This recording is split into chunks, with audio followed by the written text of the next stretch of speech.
ओम शांति। मीठे बच्चे,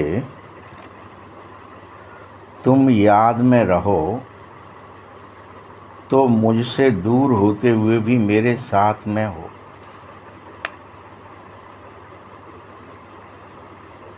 तुम ये मत सोचो बाबा परम धाम में हम यहाँ हैं।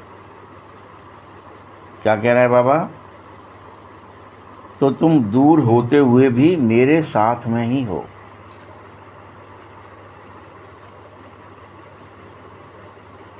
तुम्हें मेरी याद से मेरे साथ का अनुभव होता रहेगा। फील होगा बाकायदा कि हाँ बाबा अंग संग है। और तुम्हारे विक्रम भी विनाश होते जाएंगे। अकेला अनुभव ही नहीं होगा। तुम याद में रहोगे, भले बाबा दूर है फिर भी तुम्हारे विक्रम विनाश होते जाएंगे।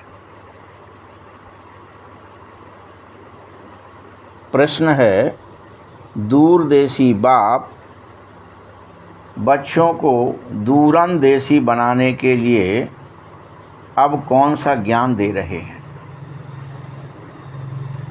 बाबा तो दूरंदेशी है ही, लेकिन बच्चों को दूरंदेशी, दूर का देख सकें,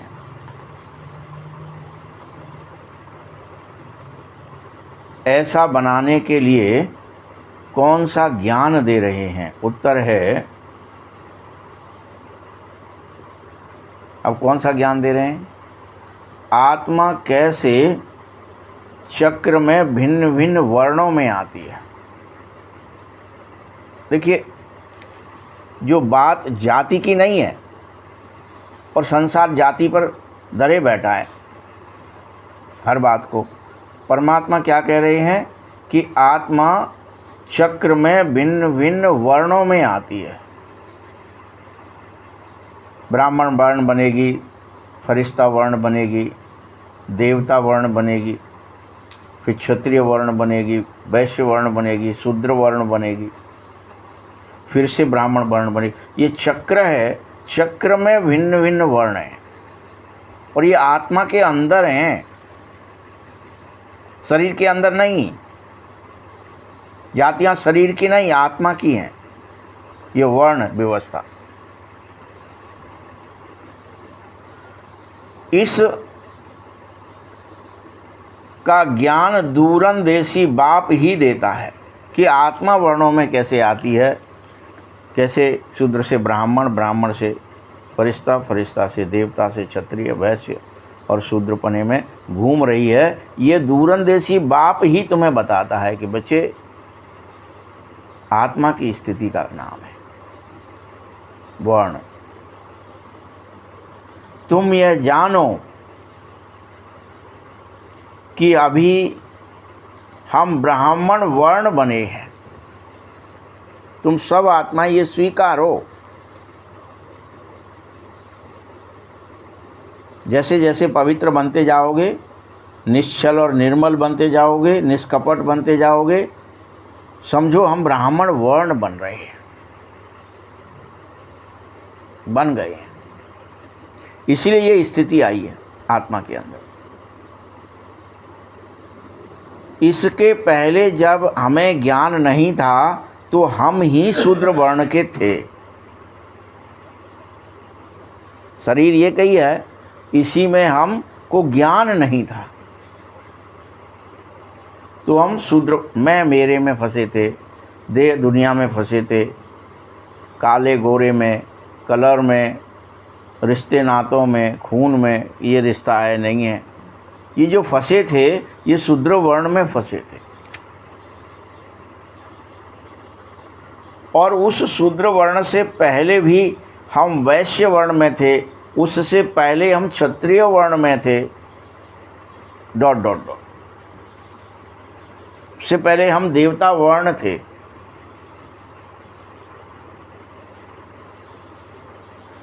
तो यह वो दूर देश में रहने वाला बाबा ही आकर के यह दूरंदेशी बनने का ज्ञान हम बच्चों को दे रहा है। कि आत्मा की अवस्था वर्णों में जाती है और कोई सांसारिक वर्ण व्यवस्था नहीं है।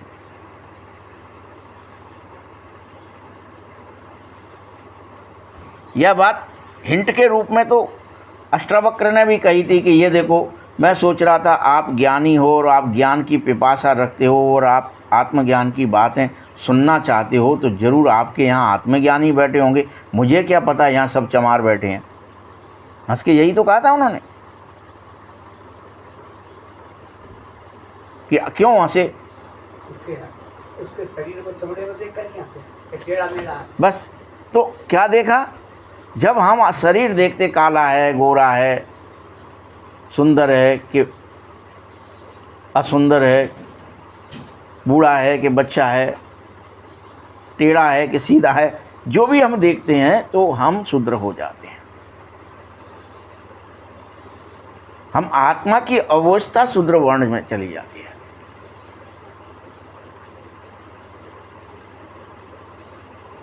उसी अनुसार हम व्यवहार करने लगते हैं, कर्म करने लगते हैं, उसके साथ बोलने लगते हैं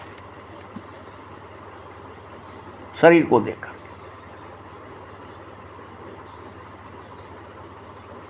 तो दूरंदेशी बनने का सारा ज्ञान बाप तुम बच्चों को दे रहा है। तुम ध्यान से देखो, तुम ही थे, तुम ही हो, तुम ही बनोगे। ये वर्णों में आत्मा जाती है।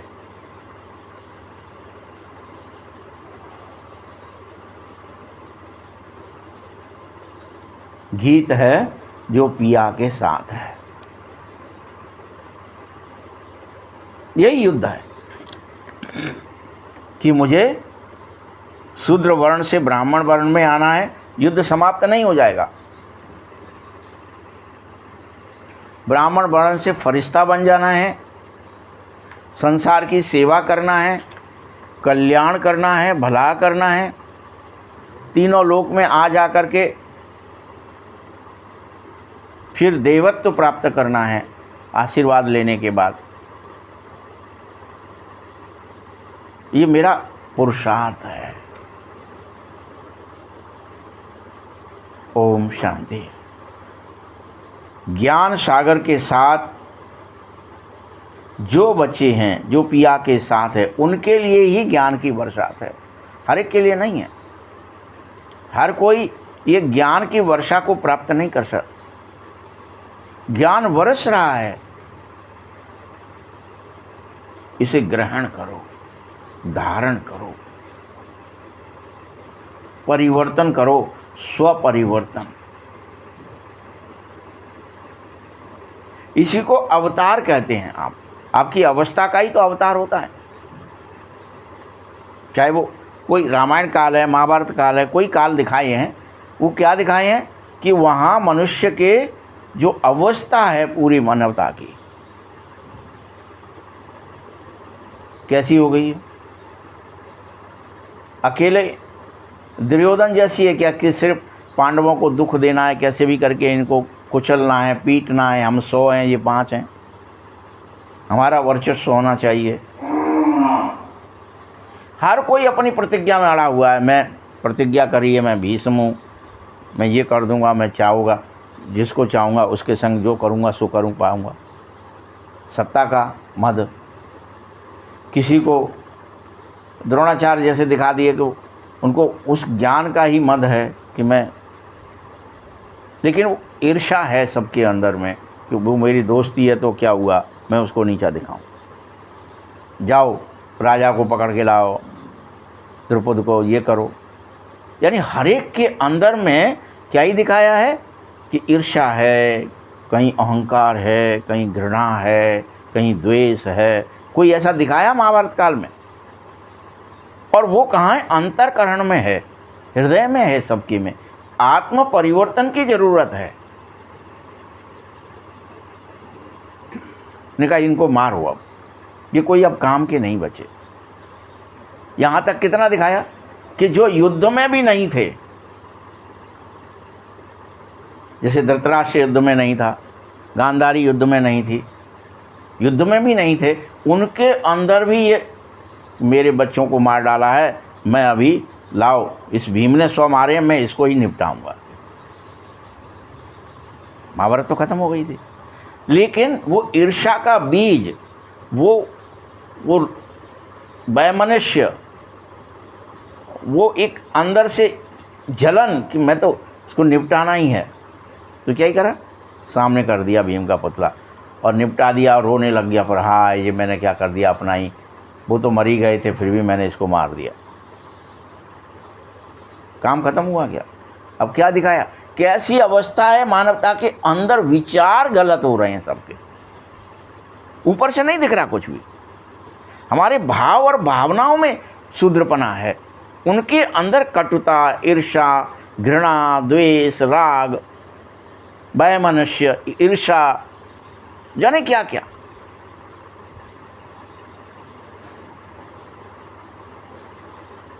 फिर गांधारी दिखा दिया कि उसको भी सब हो गया, लेकिन ईर्ष्या खत्म नहीं हुई, भले ही इतनी ज़्यादा कि जाओ जैसे मेरा परिवार मरा है तुम्हारा भी मर जाए।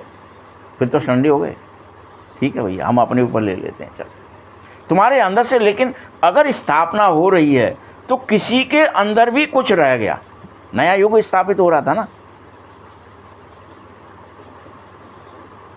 फिर से बाबा क्या ही करने आया है, वही महाभारत काल फिर से हमारे सबके अंदर क्या ही वो।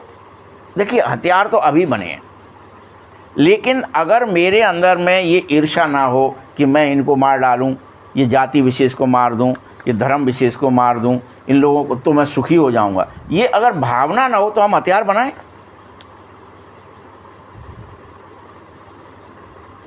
जितना कुछ कर रहे हैं हम, जितना कुछ कोई कर रहा है कि हमारी फलानी संप्रदाय बढ़ जाए, हमारी जाति बढ़ जाए, हमारा वर्चस्व बढ़ जाए, हमारे पद बढ़ जाएं, हमारी प्रतिष्ठाएं बढ़ जाएं, कोई को कुछ हो तो होता रहे।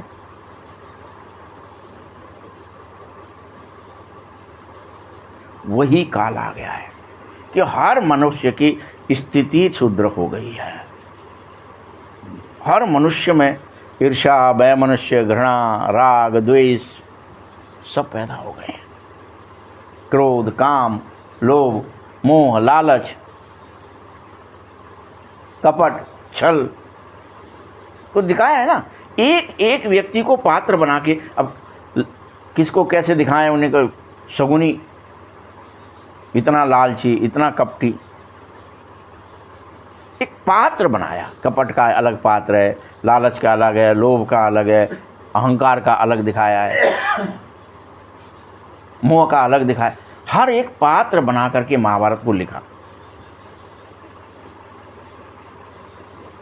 कि वो प्रत्येक आत्मा के अंदर में पहुंच गया है वो गुण, अवगुण, और भगवान उसकी पुनर्स्थापना के लिए उन चीज़ों को मरवाना चाहता है कि ये मर जाएं हमारे अंदर से। इसके लिए तुम मुझे याद करो। और किसकी स्थापना हो जाए?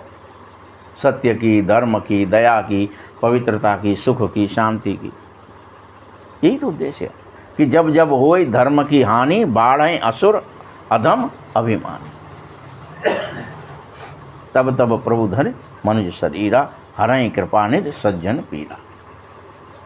पीड़ा तो यही है कि हमारा वर्ण परिवर्तन हो जाता है, इसमें कोई दोष नहीं। अच्छा आप बताइए, अगर वर्ण की परिवर्तन नहीं हुआ होता मानवता के अंदर, तो कोई जाति विशेष की बात होती अगर, तो आप देख लो किसके, क्या कोई ब्राह्मण है तो उसके अंदर ब्राह्मण तो बचा है क्या?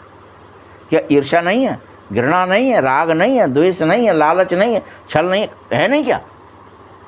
वहाँ क्या दिखाया कि कोई ब्राह्मण था, महाभारत है, उनको, वो तो गुरु द्रोण ब्राह्मण थे, लेकिन क्या वो बचा हुआ है अभी ईर्ष्या कि मुझे उससे बैर लेना है।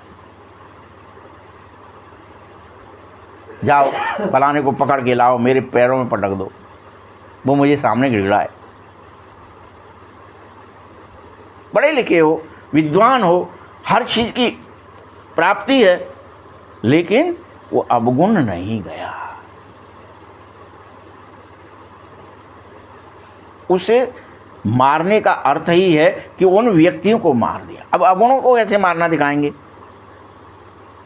कि ये गांधारी इसका प्रतीक है कि वो उसका प्रतीक है, कि धृतराष्ट्र इसका प्रतीक है। कैसे दिखाएं? मैंने कहा भले ही युद्ध न करो, भले ही युद्ध करो, अगर अंकुर है तो रहेगा।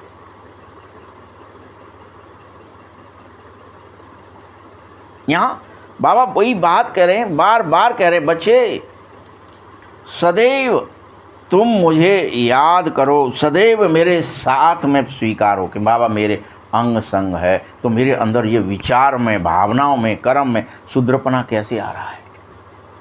मेरा वर्ण अभी भी ईर्ष्या से, घृणा से, राग से, द्वेष से, तेरे मेरे से भरा क्यों है? ये मेरा अवगुण मर क्यों नहीं रहा? क्या हमको गिलानी होती है कभी? चेक करो अपने आप को सब लोग।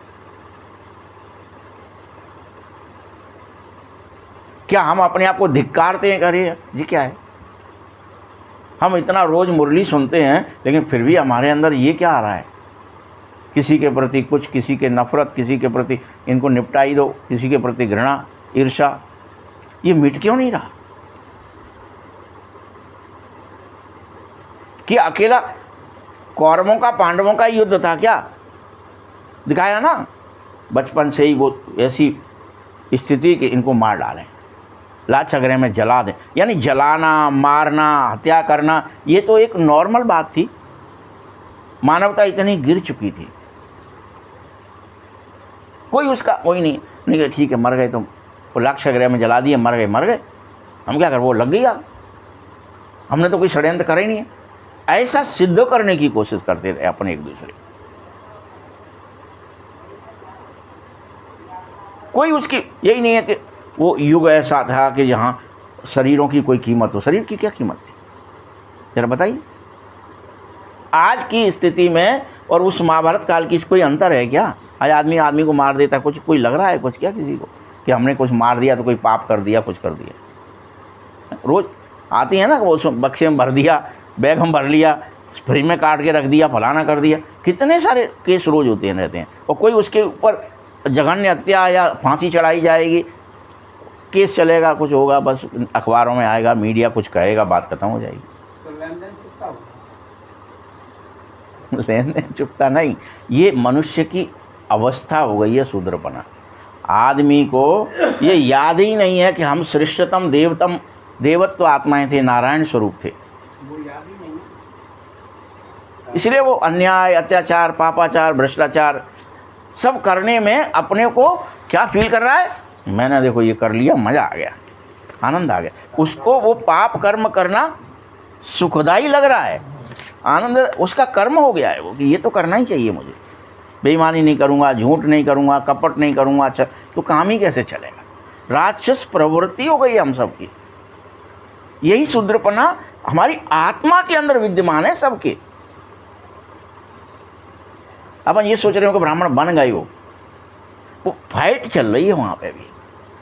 और भगवान क्या चाहता है? एक ही जन्म में तुम्हारी फाइट कैसी हो जाए कि ब्राह्मण पने में तो आ ही जाओ, वहाँ रुकना नहीं है, तुम फरिश्ता पने में जाओ, देवता पने में जाओ।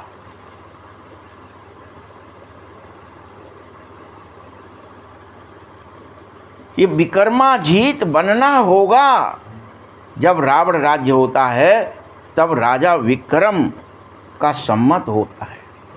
अभी विक्रम सम्मत चल रहे हैं कि इतने दिन हो गए हमें विकर्म करते हुए, 2088 वर्ष हो गए, ऐसे अपन गिन रहे हैं उन चीज़ों।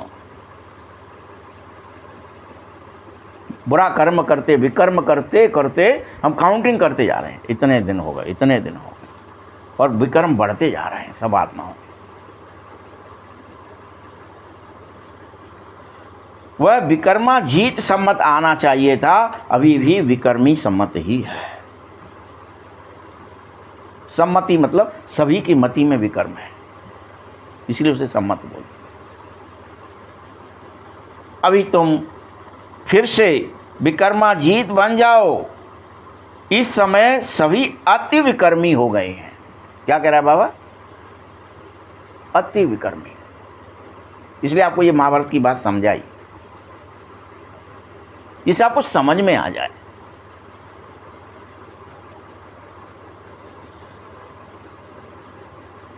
सबकी हालत ऐसी हो गई है।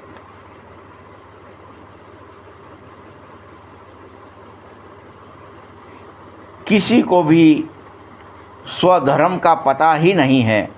आज बाबा आप बच्चों से एक छोटा सा प्रश्न पूछ रहा है।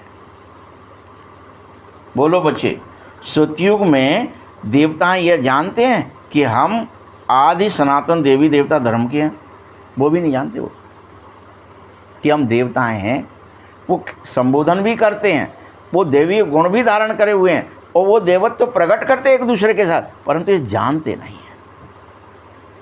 जैसे यहाँ हम और आप दैत्य हैं, अभी शूद्र हैं, अभी दुखी हैं, अभी अशांत हैं, अभी सारी संसार की सभी मनुष्य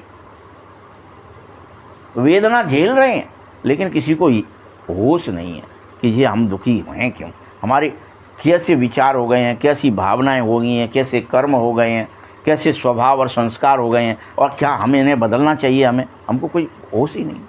ठीक है, जो हो रहा है, जो सोच रहे हैं सोचने दो, जो कर रहे हैं करने दो, उस पर हमारा कोई अटेंशन नहीं है। तुम बच्चे बस अपने को हिंदू कह देते हो, कोई कहेंगे हम क्रिश्चियन हैं, कोई कहेंगे हम मुस्लिम हैं, बस इतना ही यहाँ समझ पा रहे, एक टाइटल टाइप का थोड़ा सा बस।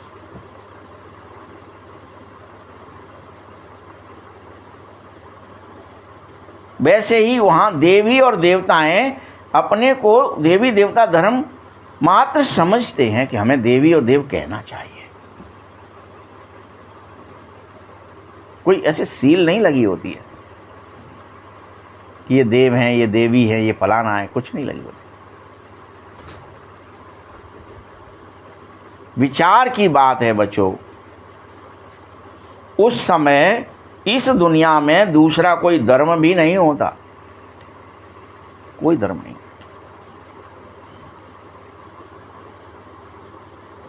नहीं जो समझे कि तुम देवता हो, हम फलाने हैं, दैत्य हैं, या कुछ और हैं, राक्षस हैं, कुछ होता ही नहीं।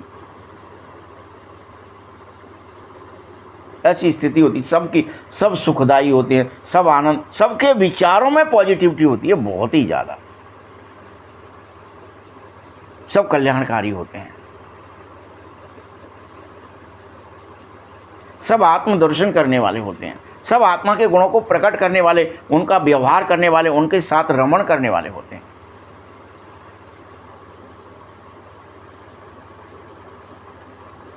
यहाँ तो बहुत धर्म हो गए हैं, जो तो पहचान लेते हो, अलग अलग नाम रख लिए हैं तुमने। वहाँ तो एक ही धर्म होता है। इसीलिए उस धर्म को कहने की भी दरकार नहीं होती कि कहना जाए कि हम इस धर्म के हैं, क्योंकि सभी हैं वहाँ पर, वही एक ही धर्म है, तो वहाँ कहने की भी आवश्यकता नहीं है, क्योंकि दूसरा कुछ हो तब तो कहा जाए।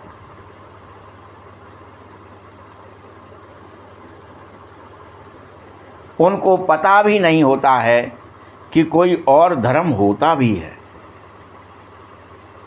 देव और देवियों के अलावा भी कुछ होता है, ये किसी को वहाँ पता ही नहीं, जानकारी नहीं है। वहाँ तो बस सब रह रहे हैं, खुश नाच रहे हैं, गा रहे हैं, खा रहे हैं, पी रहे हैं, नृत्य कर रहे हैं, सब एक दूसरे के साथ सुख का, आनंद का इजहार कर रहे हैं, खुशी का, प्रेम का, दया का, क्षमा का, करुणा का, समस्त देवी गुणों का ही आदान प्रदान हो रहा है। बस पता ही नहीं रहता। जैसे यहाँ अभी दुख की दुनिया में पता ही नहीं है कि ये देवताई गुण भी कोई होते होंगे। बाबा पढ़ा रहा है तब समझ में आता है।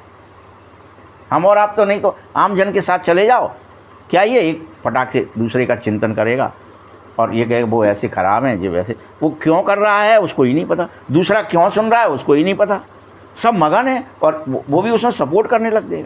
अपन सब दुख फैलाने में, अशांति फैलाने में, ईर्ष्या करने में, घृणा, इसमें हम प्रवृत्त हो गए हैं। ऐसे ही वहाँ हम देवताई गुणों में प्रवृत्त होते हैं। मीठे बच्चों, देवी देवता और कोई को कहा ही नहीं जा सकता है, वह आदि सनातन देवी देवता धर्म है, यह भी वहाँ कोई जानता नहीं है। पतित होने के कारण तुम अब अपने को देवता नहीं कह पा रहे हो। तब तो संबोधन में देवी ओ देव बस संबोधन था, वो तो श्रीमान श्रीमती या यहाँ पे श्री लगाना है, बस उसे ही था। हैं ही श्रेष्ठ, वो कहते भी नहीं थे तुम श्रेष्ठ हैं, ये भी नहीं कह सकते, क्योंकि कोई अश्रेष्ठ ही नहीं है, तो कंपैरिजन ही नहीं था किसी से किसी का।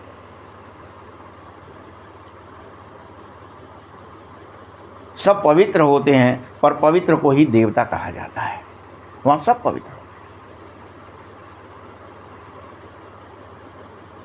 वहाँ कोई ऐसी बात होती ही नहीं है, कोई से भेंट यानी कंपैरिजन नहीं किया जा सकता।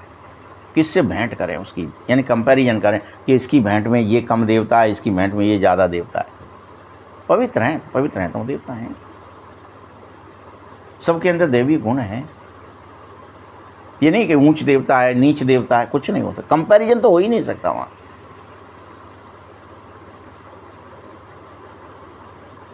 अभी तुम फिर से संगम पर आ गए हो। तुम जानो आदि सनातन देवी देवता धर्म पुनः स्थापित हो रहा है तुम्हारे द्वारा। तो तुम शीघ्र से शीघ्र ब्राह्मण से फरिश्ते से देवता बनने में स्थापित अपने को करो, वर्ण में जाओ,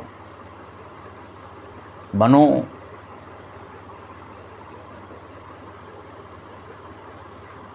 मीठे बच्चे, वहाँ धर्म की कोई बात नहीं होगी।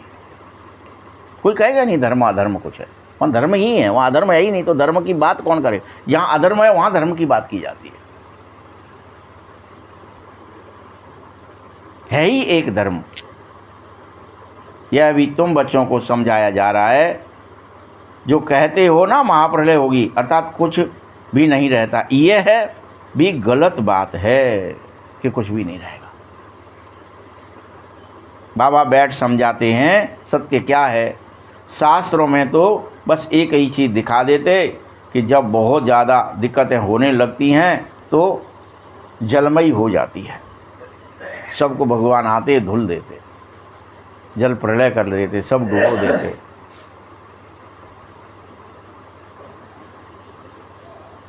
बाबा समझाता है सिवाय भारत के बाकी जलमयी हो जाएगा। इतनी बड़ी सृष्टि क्या करोगे तुम, क्यों भाई।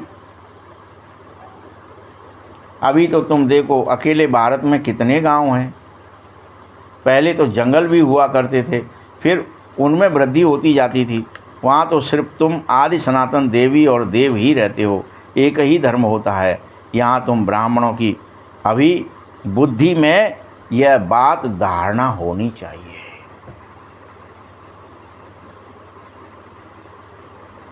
इस बात को धारण करो बस, कि मुझे हर हालत में स्व को परिवर्तन करना, दिल और दिमाग को बदलना है। मेरी भावनाएं, मेरे विचार बदल गए तो मैं बदल गया, बस यही मात्र एक प्रोसेस है बदलने का। भवानी शंकरों वंदे श्रद्धा विश्वास रूपिणो याभ्याम विना न पश्यन्ति सिद्धः स्वान्तः स्तमेश्वरम। ये श्लोक है रामचरितमानस का, ये कह रहा है कि शिव और पार्वती एक श्रद्धा है, एक विश्वास है, एक दिल है, एक दिमाग है। इन दोनों का परिवर्तन ही सृष्टि परिवर्तन है, वर्ण परिवर्तन है, व्यवस्था परिवर्तन है। इसी के द्वारा शांता सुख, जो स्वतः सुख मिलता है, आत्म सुख में वो मिलेगा। चाहे वो सिद्ध हो, मुनि हो, जब तक कोई का भी दिल और दिमाग परिवर्तन नहीं हुआ है, वो कोई बने रहो। आप कहने को भले सिद्ध बने रहो, मुनि बने रहो, ज्ञानी बने रहो, विद्वान बने रहो, पंडित बने रहो, आचार्य बने रहो, कुछ बने रहो, अगर दिल दिमाग परिवर्तन नहीं हुआ तो कोई मतलब ही नहीं है, परिवर्तन नहीं होगा। तुम बच्चे ऊंचे से ऊंचे शिव बाबा को जानो कि वो कौन है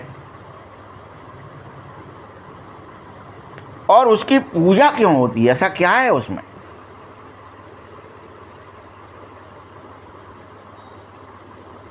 उस पर आक आदि धतूरे के फूल क्यों चढ़ाते हो, वह तो निराकार है। नाम रूप से न्यारा है, परंतु नाम रूप से न्यारी तो कोई चीज़ होती नहीं है, तो वह रियल में क्या है और क्या करने आता है अगर उसकी जयंती है। पहले उसकी पूजा क्यों होती है, मंदिर उसके क्यों बनाए जाते हैं? क्योंकि भारत की और सारी दुनिया के बच्चों की वह सेवा करता है, वह हमारी लालना पालना करता है, सेवा करता है। हमें बदलने के लिए कुछ भी करने को तैयार है बाबा इस समय। बच्चे सोचो, सुधरो, समझो, अपना पुरुषार्थ करो और शूद्र से सीधे देवत्व तक आ जाओ। अभी एक ही जन्म है, 3 जन्म ले लो, फरिश्ते भी बन जाओ, देवता साथ साथ होते चलो। ये भगवान करुणा और दया करता है हम पर, हमारी पालना करता है, इसलिए उसको पूछते हैं।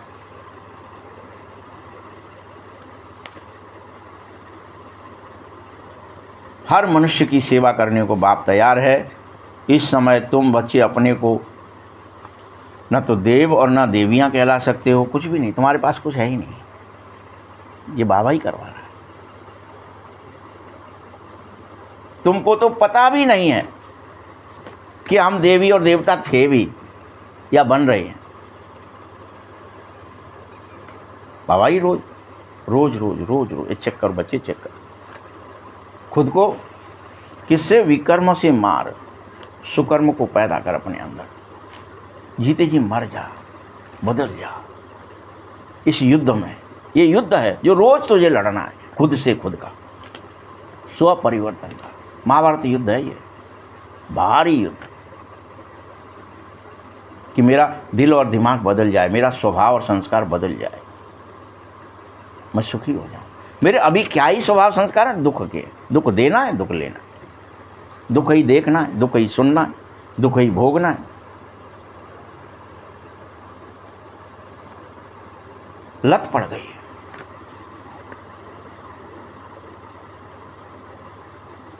तुम मनुष्यों की सेवा में लग जाओ, सुख देने की सेवा करो।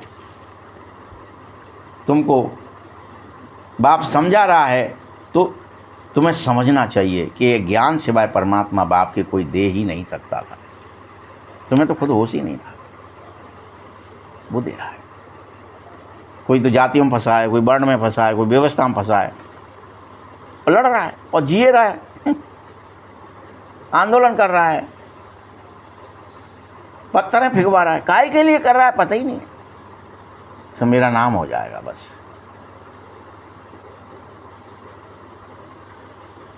बाप ही है जो ज्ञान का सागर है, नॉलेजफुल है। गाया भी हुआ है, रचता और रचना को ऋषि मुनि आदि कोई नहीं जान पाते। वो नीति नीति कहते हैं। वो न रचना को जानते हैं न रचिता भगवान को जानते हैं कि ओरिजिनल रचना क्या है, रचा क्या जा रहा है, भगवान क्या रचने। हमारे अंदर वो देवताई गुण हैं, लेकिन उन्हें वो सिर्फ बता रहा है जिससे तुम फिर रच जाओ। तुम रच जाओगे देवता, फरिश्ता, ब्राह्मण, तुम्हारे वर्ण बदल जाएंगे।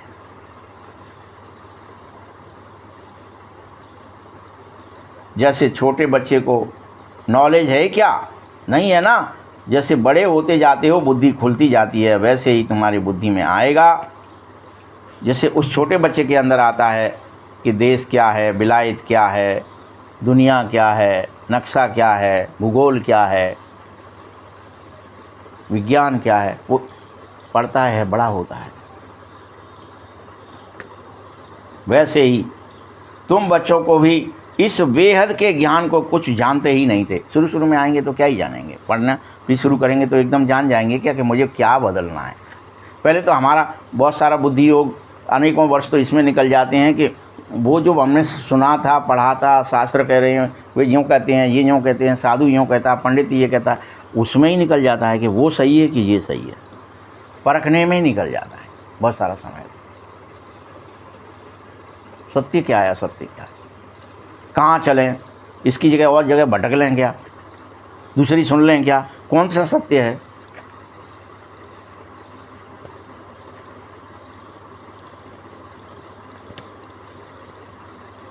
यह भी कहते भल कि हम शास्त्र आदि पढ़ते थे, परंतु शास्त्रों से क्या तुम समझ जाओगे कि मुझे अपने को बदलना है?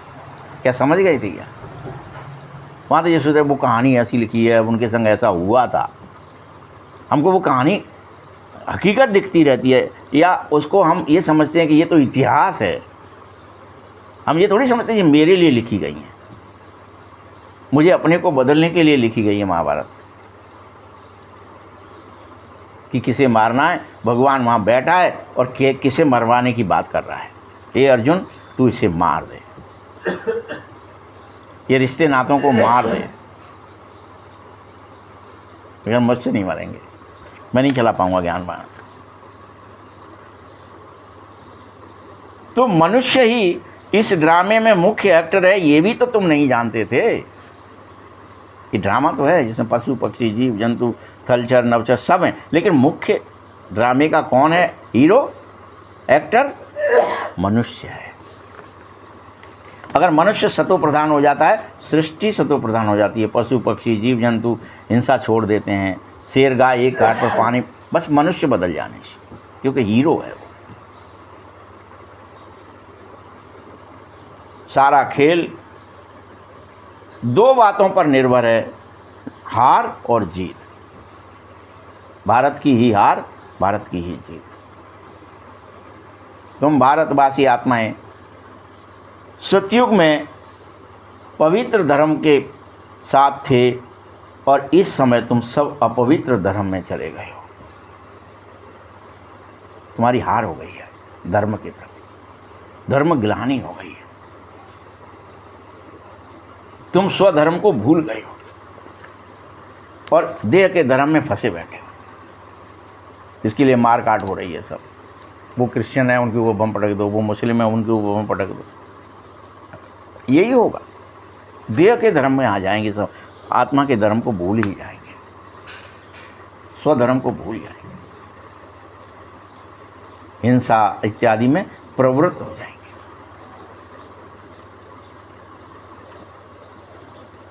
अपवित्रता के कारण कोई भी मनुष्य अपने को देवता भी नहीं कह पा रहा है।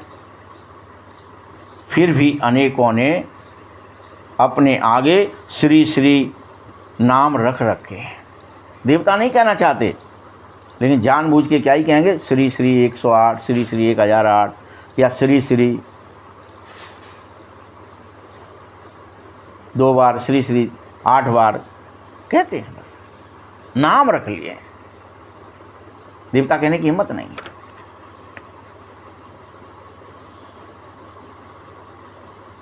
श्री माना ही श्रेष्ठ, तो श्रेष्ठ कहा जाता है पवित्र देवताओं को, बाकी कोई श्रेष्ठ ही नहीं है, सब भ्रष्ट है। लेकिन हम लिखेंगे श्री।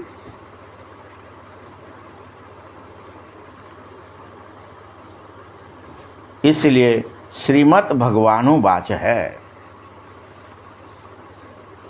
श्री की मत, श्रेष्ठ की मत, अर्थात भगवानुवाच। अब श्री कौन है?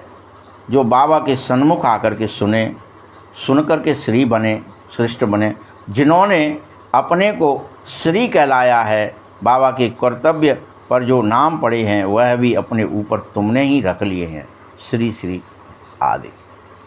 जो भगवान का काम था, श्री श्री माने सर्वश्रेष्ठ, श्रेष्ठ से श्रेष्ठ भगवान, और तुमने अपना ही कह दिया हम श्री श्री। यह सब रेजगारी वाली बातें छोटी छोटी हैं। फिर भी बच्चे, बाप कहता एक बाप को याद क्यों नहीं करते? करो, रेजगारी छोड़ दो। अब मैं तुम्हें क्या क्या डिटेल में समझाऊँ, इससे अच्छा है रेजगारी बंद, तुम बस मुझे याद करो, इतना तो कर लो, मोटी सी बात ही समझ। और यही तुम्हारा वशीकरण मंत्र है, इसी से तुम रावण पर जीत पा करके जगत जीत बनोगे। करना क्या है? मात्र घड़ी घड़ी स्वयं को आत्मा ही समझना है, देह नहीं। इससे ही तुम रावण को मार डालो। यही नाभि में बाण है।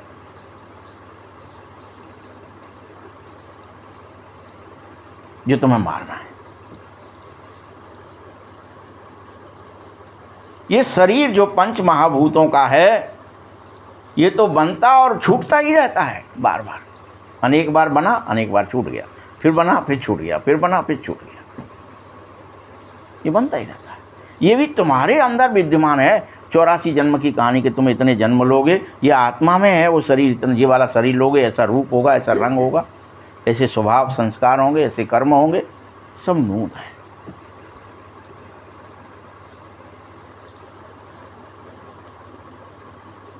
आत्मा अविनाशी है और विनाशी आत्मा को अविनाशी बाप पढ़ा रहा है संगम युग पर।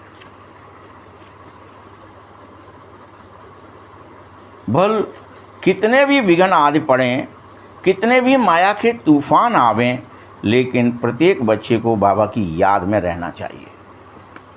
क्या कह रहे हैं बाबा? कुछ भी हो, तूफान आवें, कुछ हो, लेकिन तुम्हें याद में रहना चाहिए। तुम ये नहीं, अरे बाबा को याद नहीं कर पा रहे, हम क्या करें। कोई बहाना नहीं मारना है। वो सिखा रहा है, अरे हमसे नहीं सीखा जा रहा, हम तो छोड़ ही देते हैं ज्ञान में। वही ठीक है, दे की याद, वो सरल है, ये कठिन है थोड़ा। नहीं, तुम समझो हम सतो प्रधान थे और तमो प्रधान बन पड़े हैं, इसलिए हमें याद नहीं आ रहा है। तमो भी नहीं है, तमो प्रधान है। देवता थे, दैत्य हैं। तुम्हारे में भी नंबरवार तुम जान पाओगे। सब ब्राह्मण बनने से जान नहीं जाओगे। तुम कहला ना कोई भले ब्राह्मण, ये सब नहीं जान पाएंगे। ये सत्य, ये सनातन सत्य, यही सनातन सत्य कि तुम आत्मा। बच्चों की बुद्धि में हमने ही पहले पहले भक्ति की है, ये बैठ जाना चाहिए ज़रूर। जिसने पहले पहले भक्ति की होती है वह पहले पहले शिव के मंदिर आदि बनाते हैं, क्योंकि वह उस समय धनवान जो होते हैं। बड़े राजा को देख फिर छोटे राजा और प्रजा भी वैसा ही काम करने लगती है। ये सब डिटेल की बातें हैं, लेकिन 1 सेकंड में जीवन मुक्ति किसे कही जाती है जानते हो? कितने वर्ष लग जाते हैं समझाने में इस बात को। ज्ञान बहुत ही सहज है, लेकिन फिर भी टाइम जितना याद के लिए चाहिए उतना तुम अभी नहीं दे रहे हो। ज्ञान तो सुन लेते हो रोज, सरल है, सहज है, एक कान से सुन लिया, अरे अपने को आत्मा समझना है, अरे मुझे विकारों से बदलना है, अरे मुझे मैं ही दैत्य होने का हूँ, मैं ही वर्ण है, ये सब समझ लिया ना आज फिर से। लेकिन ये कितनी देर याद रहेगा कि आत्मा में वर्ण होते हैं।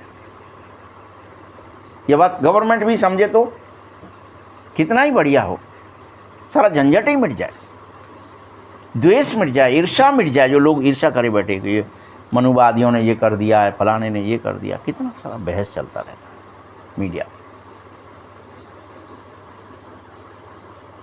तुम भल पुकार रहे थे बाबा आ जाओ, हमको पतित से पावन बना जाओ।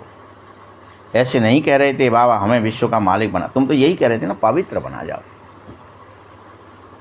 सब कहेंगे पतित से पावन बनाओ। पावन दुनिया कहा जाता है सतयुग को, पतित दुनिया कहा जाता है कलयुग को।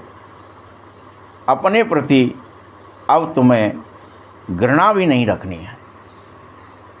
हम हर एक अपने अंदर इन्फीरियरिटी कॉम्प्लेक्स से ग्रसित हो गए। सब अपने प्रति घृणा रखते हैं, अरे मैं तो छोटा हूँ, मैं तो नीच हूँ, मैं तो पापी हूँ, मैं तो दुष्ट हूँ, मैं तो स्त्री हूँ, मैं तो अबला, कुछ भी जो कह रहे हैं ना अपन सब, मैं तो गरीब हूँ, ये सब हम अपने प्रति घृणा रख रहे हैं। ये कह ही नहीं रहे हम आत्मा हैं।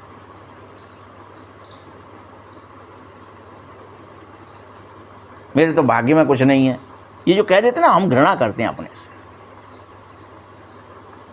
तुम किसके हाथ में अपना हाथ रख रहे हो? सोचो। तुम खुद ही कह रहे हो पतित तो सभी है ना, तुम कहते हो ना हम पतित हैं, ये देवता हैं पवित्र, तो पतित को क्या कहेंगे? गायन है ना, अमृत छोड़ विष काय को खावे, ये गायन था। अमृत छोड़ देते हो फिर विष पीने लगते हो। बार बार बाबा मना करता है लेकिन तुम नहीं मानते। तुम्हें पर चिंतन करना, पर दर्शन करना, अवगुण देखना, अवगुणों का चिंतन करना, देह दुनिया को फिर याद करना, ये विष अच्छा लगता है, पी लेते हैं थोड़ा सा, बाद में छोड़ देंगे। एक आदमी अभी कोर्ट में गया है परसों के दिन या कोई, उसने अपील की है। वो पहले बहुत ज़्यादा ड्रिंक करता था, शराब आदि का। कोर्ट में जाकर के उसने कलेक्टर के सामने, जो पेशी वेशी कुछ होती है ना आजकल, क्या होती है, जाते हैं तो वहाँ होती है ना कुछ, हाँ कुछ सुनवाई, जन सुनवाई है जो होती है, उसमें कहा उसने कि मैं जो है 600 से 700 रुपये 800 रुपये कमाता था और 500 से 600 के करीब 100-200 ही घर ले जाता था, सारा पी करके नष्ट कर देता था। तो अभी कमाई तो बहुत थी, इसीलिए प्रत्येक कोई अगर ख़रीदता है तो उसको आधार से लिंक करो, कितनी शराब खरीदी और कितना इसने कितने की खरीदी, और इससे ये एक बहुत फ़ायदा होगा, कौन पीते हैं और कितना पी जाते हैं, जो दिखाई नहीं दे रहा ना कि वो गरीब हैं और गरीब का होने का, मतलब उसने ये बात तब कह पाई है जब वो विकार को उसको छोड़ चुका है कि मेरा कितना का नुकसान हो गया, नहीं मैं कितना अमीर हो जाता। ये जो भी उसने बातें कहीं कलेक्टर के सामने जन सुनवाई में, वो नोट की गई कि ऐसा कर दो तो अपने आप वो पीने वालों को खाते से जब कटेगा कि इतना का पी गए, समझ में आएगा कि ये कितना कमाते थे, कितना कमाते हैं। तो बेरोजगारी है नहीं, दिख रही है सिर्फ, यार ये वो तो गरीब है, वो ये है वो, जब दिखेगा कि आधार कार्ड से लिंक है, कितना ख़रीदा तुमने, ख़रीदा मतलब पिया ना, तो अपने आप समझ में आए अब की इनकम है। तो जो हम गरीबी रेखा के नीचे नीचे नीचे दिख रहे हैं ना, वो सब अपलिफ्ट हो जाएंगे एकदम से। अरे यार ये गरीब तो है ही नहीं कोई। जब इनको 600 रुपये की शराब पीने के लिए प्रतिदिन इतना पैसा है तो कितना ही पैसा होगा फिर। तो विष खराब है, लेकिन फिर भी बच्चे विष पीना चाहते हैं, अमृत छोड़ देना चाहते हैं। बाबा रोज़ चाहता है मेरा बच्चा एक एक अमृत पिए।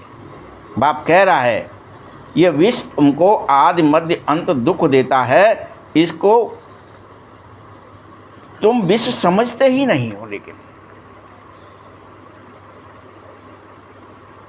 कोई भी मनुष्य ईर्ष्या को, द्वेष को, घृणा को, कुविचारों को जो मेरे अंदर आ रहे हैं उनको अपन विष समझ रहे हैं। ये मैं क्यों पी रहा हूँ, ये मेरे पात्र में क्यों आ रहे हैं। पर चिंतन, पर दर्शन, पर मत, श्रीमत क्यों नहीं आ रही, श्रेष्ठ क्यों नहीं बन रहा। मुझे छोड़ना है, त्यागना है, बस खत्म बात।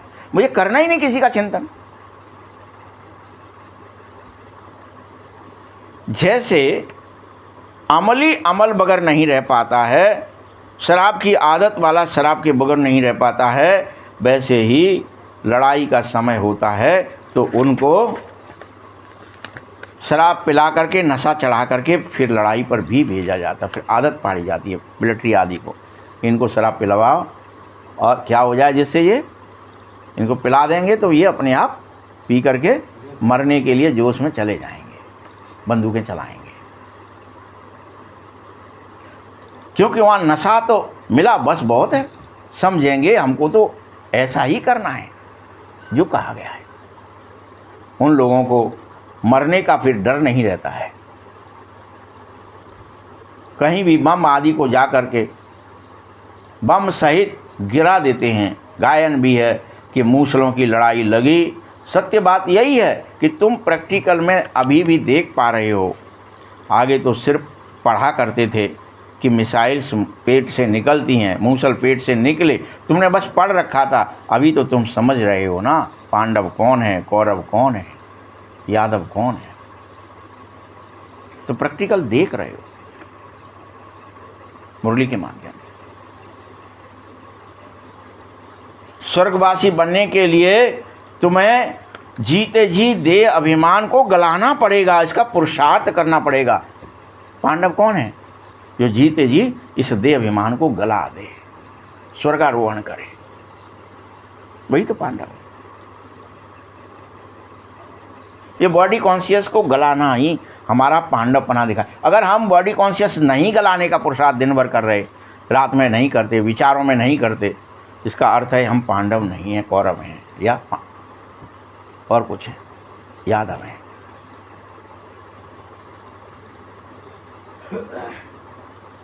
तुमको स्वर्गवासी बनने के लिए जीते जी देह अभिमान गलाने का पुरुषार्थ करना ही पड़ेगा, तो ही स्वर्गारोहण होगा।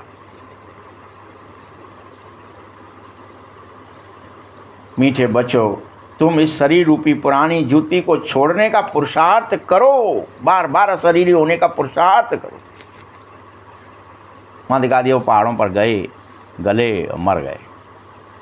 तुम्हें जीते जी मरना है, अशरीरी होना है।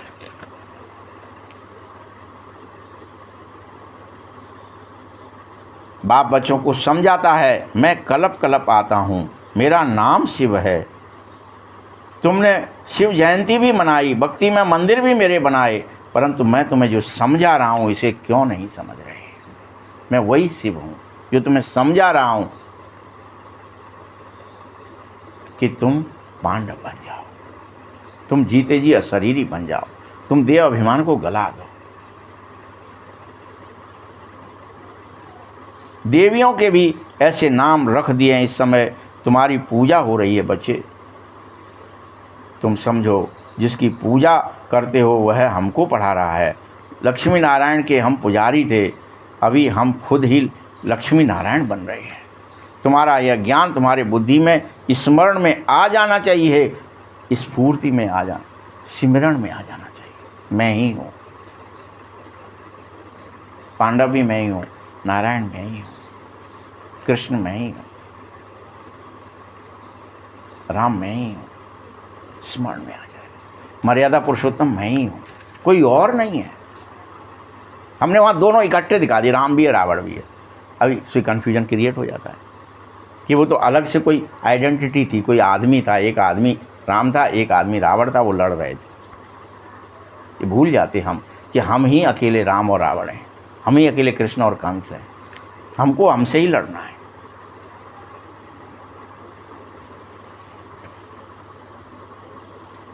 तुम सिमरण करो, औरों को सुनाओ। बहुत हैं जो धारणा नहीं करना चाहते हैं। बाबा कहता है ज़्यादा धारणा नहीं कर सकोगे तो भी कोई बात का हर्जा नहीं है।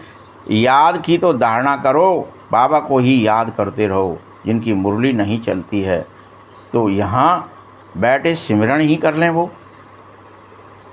जो मुरली नहीं सुन पाते, मुरली नहीं चल रही है, वो सिमरण करें। कोई बंधन, कोई झंझट नहीं है।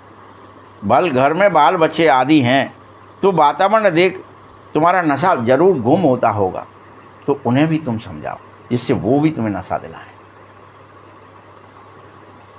तुम याद करो, वो भी याद करेंगे। तुम टीवी देखोगे, वो भी देखेंगे। तुम मोबाइल देखोगे, वो भी देखेंगे। तुम कुछ उल्टा करो और तुम उनसे कहो कि तुम सुधर जाओ, हम तो ऐसे ही रहेंगे, तो होगा क्या?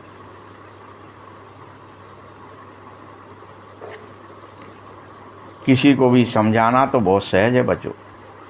वे लोग तो गीता आदि कंठ पूरी कर लेते हैं। सिख लोगों भी गुरु ग्रंथ को के अंदर कंठ कर लेते हैं। तुमको कंठ नहीं करना है। बाबा बिल्कुल नई बात समझाना चाह रहा है। अपने को आत्मा समझना है, मुझ बाप की याद में रहना है, बस यही। कंठ कुछ नहीं करना है, रटना कुछ नहीं है।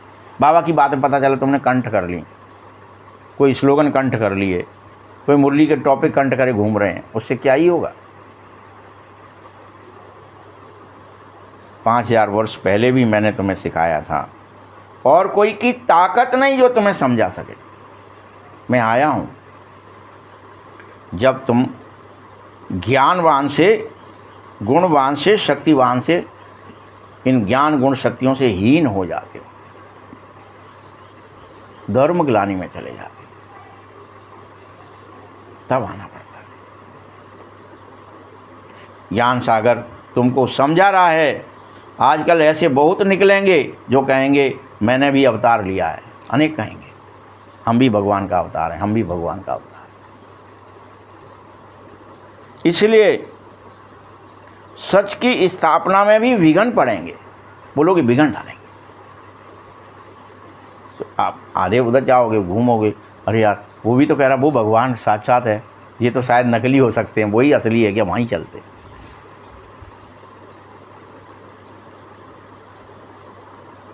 याद रखना। लेकिन बल सच की नाव हिल सकती है, डुल सकती है, लेकिन कभी डूबेगी नहीं। तुम परम सत्य पर स्थित हो जाओ। सत्य ही शिव है ना। तुम बच्चों के पास आते हो तो तुम्हारी दिल में कितनी खुशी होनी चाहिए। बाप बच्चों के पास आता है, बाबा को बहुत खुशी है। आगे यात्रा पर जाया करते थे तो दिल में क्या आता था, घर बार छोड़ करके अब हम यहाँ आए हैं तो फालतू ख्यालात न चलें। हम बाप दादा के पास आए हैं तो तुम्हें ऐसा समझना चाहिए कि हम सिर्फ शिव बाबा इसमें प्रवेश किया है, वह है ब्रह्मा। बिरादरियाँ होती हैं ना, पहली पहली बिरादरी तुम्हारी ब्राह्मणों की है, तुम्हारी भी बिरादरी बन रही है। फिर धीरे धीरे फरिश्तापन से देवताओं की बिरादरी में चले जाओगे और एक ही बिरादरी रह जाएगी।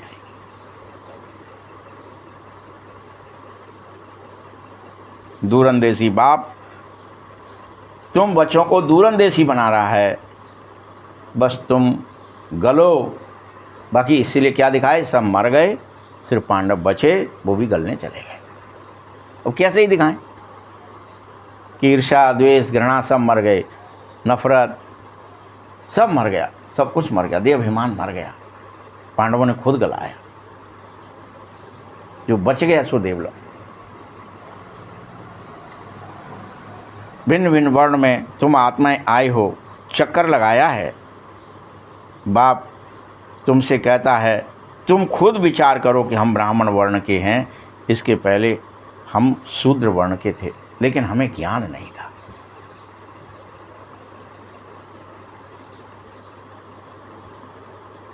हमारा ग्रेट ग्रेट ग्रैंडफादर ग्रेट शूद्र, ग्रेट वैश्य, ग्रेट क्षत्रिय ग्रेट देवता ... ये पहले ग्रेट, तुम पहले ब्राह्मण थे। ये तुम वर्ण में फंसते हो, चक्कर लगा दे। ये बातें सिवाय परमात्मा बाप के और कोई तो समझा भी नहीं सकेगा तुम्हें, क्योंकि किसी को पता ही नहीं है कि तुम कैसे फंसे थे, क्या फंसे थे, क्या बने थे। इसको कहा जाएगा दूरंदेश का ज्ञान। दूर देश में रहने वाला बाप ही दे सकता है।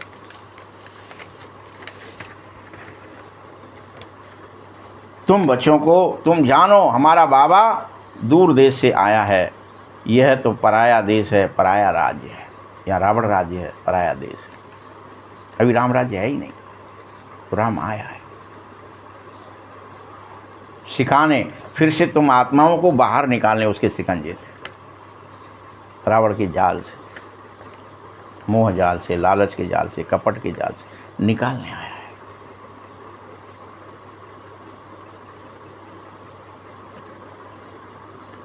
शिव बाबा को अपना शरीर भी नहीं है, फिर भी ज्ञान का सागर है।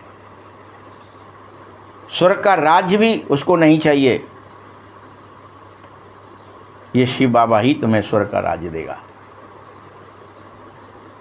श्री कृष्ण को बाबा नहीं कहोगे, बाप राज्य देता है, बाप से ही वर्षा मिलता है, बाकी सब हद के वर्षे हैं। सतयुग में तुमको यह मालूम ही नहीं रहेगा कि हम संगम पर 21 जन्म का वर्षा शिव बाबा से ले चुके हैं। तुम शिव बाबा को भी भूल जाओगे, इस ज्ञान को भी भूल जाओगे, 21 जन्मों को भी भूल जाओगे कि कितने जन्म का वर्ष, कुछ याद नहीं।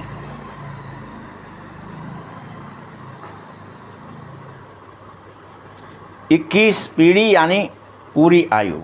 जब शरीर बूढ़ा होगा तब तुम 21 जन्मों में 21 बार समय पर शरीर छोड़ोगे, अकाल मृत्यु नहीं होगी।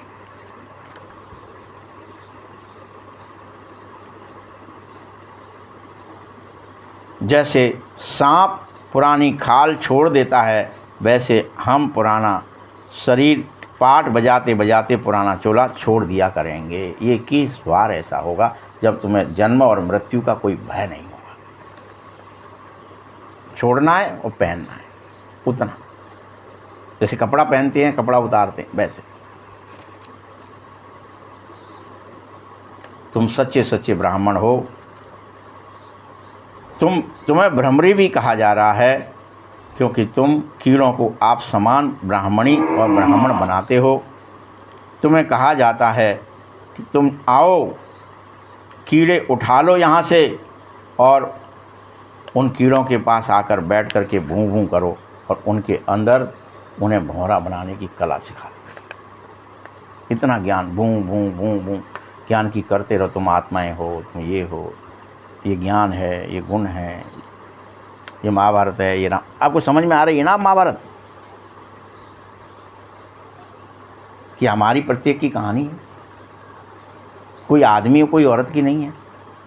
हमारा ही आत्मा चीरहरण हुआ है और हम सब अहंकार के कारण, ईर्ष्या के कारण देखते रहते हैं। बस आत्मा का पतन होता रहता है और सब बैठे देखते रहते हैं। आत्मा पतित हो जाती है, नग्न हो जाती है, लेकिन उसकी लाज लास्ट में चीर बचाता कौन है? परमात्मा बाप आता है, फिर सिखाता है, बच्चे कोई बात नहीं, मैं हूं ना। यही बात है, कोई और बचा ही नहीं सकता है।